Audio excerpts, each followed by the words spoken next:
Playing games is for kids. Love is for grown folks.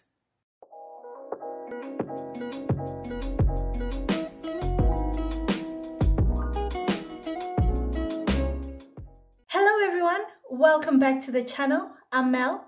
To the returning and new subscribers, lovely to see you and thank you so much for your support. To the lurkers in the shadow, come on, do the right thing. Click the subscribe button below and join the family. Today we're going to be continuing with the bad romance series, and this is part 3. In this video, we're going to be dissecting another bad pattern in dating, which is the slow fade. The slow fade is pretty much ghosting on a diet, so you know it's not going to taste good. What is the slow fade? Quick definition. It's a passive-aggressive method of gradually ending communication with someone. We can liken it to the slow, painful death of a relationship.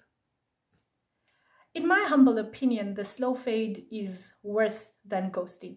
Yes, controversial, but I think it's worse.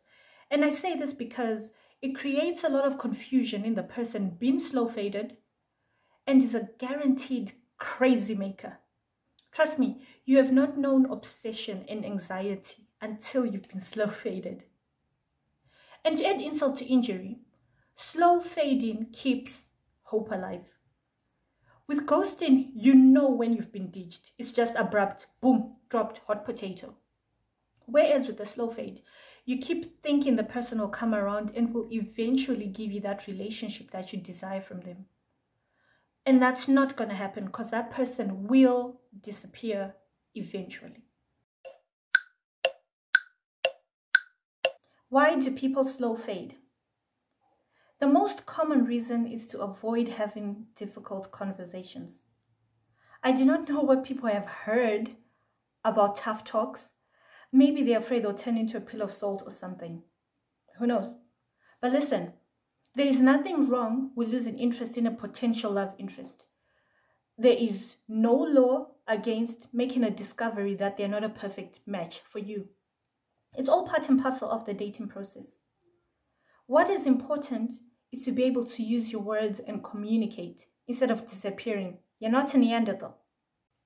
Another reason people slow fade is to delude themselves into thinking they're being kind or sparing someone's feelings by being indirect.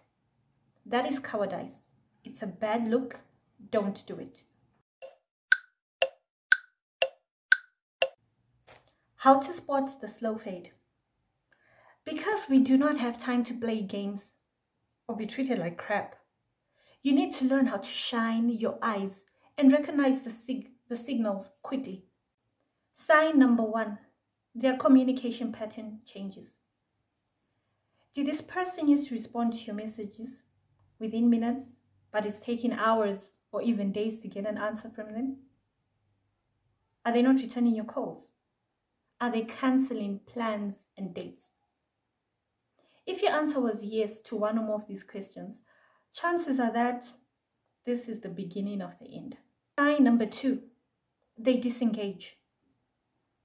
Have their responses to your text messages become short and perfunctory? Are they no longer sharing certain aspects of their life with you? No longer being vulnerable? Not asking about your day? Not caring about your well-being?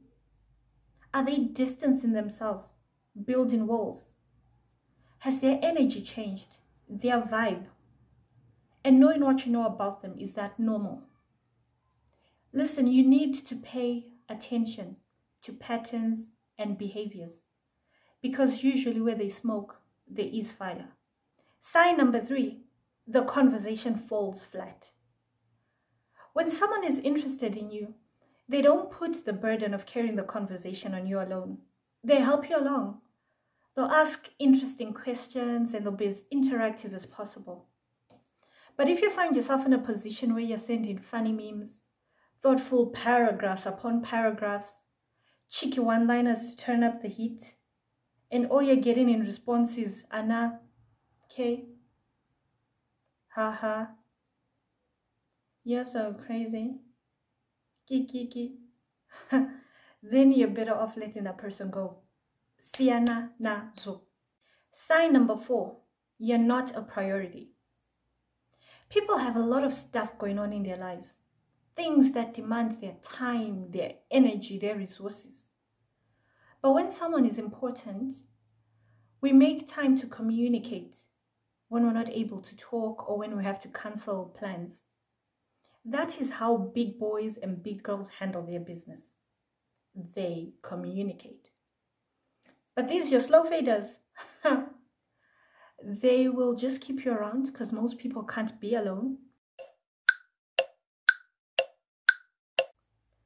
What do you do then when you're being slow faded? Number 1, be direct. It doesn't matter how short of a time you've known this person. You still deserve respect and the courtesy of honesty. As people, we need to train ourselves to be assertive about our expectations as well as our emotions. We cannot wait for someone else to come in and fill the gaps. We cannot wait for the slow fader to make up their mind and we're just waiting in the wings. We cannot afford to be passive about our dating lives. Besides, this is a skill that will serve you well going forward in your life, in that you'll be able to weed out the wrong people and not waste your time and energy on time wasters. 2, don't play the game. Playing games is for kids. Love is for grown folks. Stop chasing that boy or that girl. Stop initiating conversations. Stop texting first. Just let it go. If they're interested, they'll come around. If not, be prepared to walk away. You don't want to be with someone who doesn't want to invest in you. Someone who blows hot and cold. Someone who's a human traffic light. Sometimes they're red, you can't approach them. Sometimes they're green, and it's all sunny skies. It's all good in the hood. And sometimes they're amber, and you don't know, should I walk? Should I backpedal? What should I do? You don't deserve that. Stop. 3, don't accept excuses. On this channel, we're all for calling out dating bad behavior because we cannot grow, we cannot thrive under the tyranny of a few people who don't know how to play nice with others. Normally, when you call out a slow fader, they will have a bag full of excuses. This is just hiding behind a finger. Because the honest truth is that this slow fader had insight on what they were going through, but they chose not to communicate. This boils down to you who is being slow faded, not being a priority. So don't listen to it because 99% of the time, excuses are just hot air. 4, accept your loss and move on. Vakuru vakataura kuti, chisiri chako masimba mashoma. What is not yours is not yours. You can't force someone to love you. You cannot force someone to feel what they do not feel. So don't hold on to slow faders. Let them go. Allow them to fade into the mist. And how do you do that? By being honest. You can say to them something of the effect of, listen, I've enjoyed getting to know you. I think you're a great person, because we always lead with positive affirmation before we deliver the death blow. Anyway, you're a great person. However, I do not feel like your interest levels are sufficient and I'm not willing to continue with this interaction. Classic and clean. Break ties. Listen, I cannot emphasize this enough. You are worthy of love. Look at you. You're lovely. You're lovable. You're a catch. So don't be afraid to tell people how you feel and to assert yourself when your needs are not being met in a relationship. We have come to the end of our video. And if this was helpful, remember to like, comment, share, and subscribe. And turn on the notification bell below so that when I post, you're the first to know. Until next time, Musare Mnyasha.